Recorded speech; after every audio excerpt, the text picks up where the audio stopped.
ربنا يا ربنا ربنا يا ربنا ربنا. السلام عليكم ورحمة الله وبركاته. الحمد لله رب العالمين، والصلاة والسلام على نبينا محمد وعلى آله وصحبه أجمعين، أما بعد، فقد قال الله تعالى في القرآن المجيد: أعوذ بالله من الشيطان الرجيم، بسم الله الرحمن الرحيم،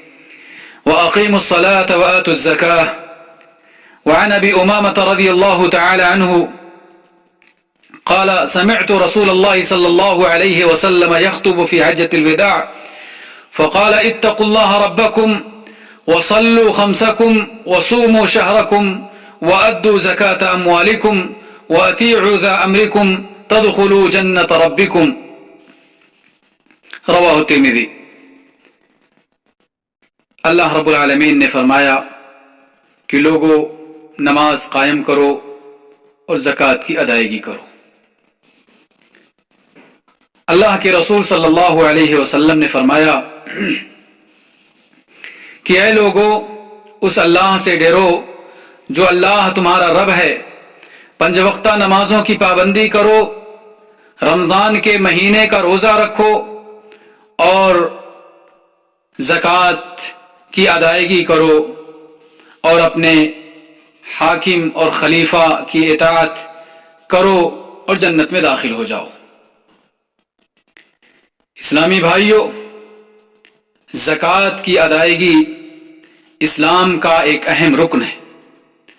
ہر صاحب نصاب پر زکوٰۃ کی ادائیگی واجب و ضروری ہے،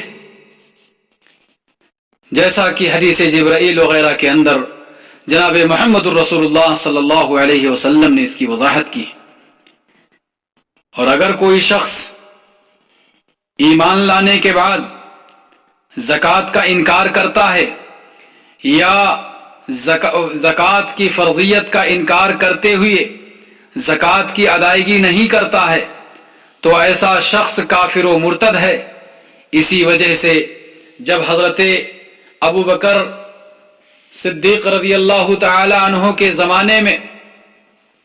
کچھ قبائل نے زکوٰۃ دینے سے انکار کیا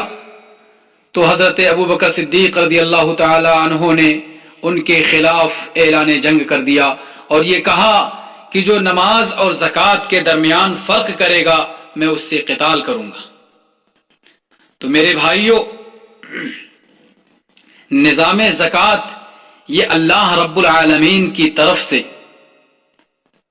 امت مسلمہ پر ایک احسان ہے، اس لیے کہ اس سے جہاں ایک طرف مالداروں کا مال پاک و صاف ہو جاتا ہے، مال میں برکت کا نزول ہوتا ہے اور مالدار کا دل بھی بہت ساری بیماریوں سے پاک ہو جاتا ہے، وہیں دوسری طرف سماج اور معاشرے کے بہت سارے ضرورت مندوں کی ضرورتیں پوری ہو جاتی ہیں، بہت سارے مسائل حل ہو جاتے ہیں. تو اسلامی بھائیوں، یہ نظام زکوٰۃ ایک ایسا نظام ہے جو کسی بھی ملک اور سماج سے غربت و افلاس کا خاتمہ کرنے کی مکمل صلاحیت رکھتا ہے. محترم سامعین، ہر زمانے کے اندر غربت و افلاس کو ختم کرنے والی تحریکیں اپنے اپنے انداز میں معرض وجود میں آتی رہی ہیں. مختلف نظام ہر دور کے اندر بنایا گیا، لیکن کبھی بھی انسان کو اپنے بنائے ہوئے نظام کے بدولت دنیا سے غربت و افلاس،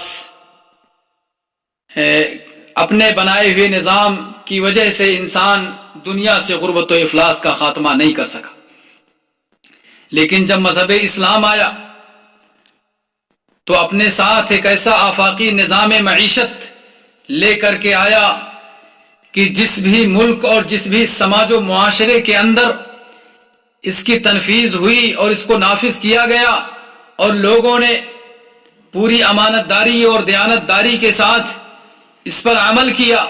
تو نتیجہ یہ نکلا کہ چند برسوں کے اندر ہی اس سماج اور معاشرے سے غربت کا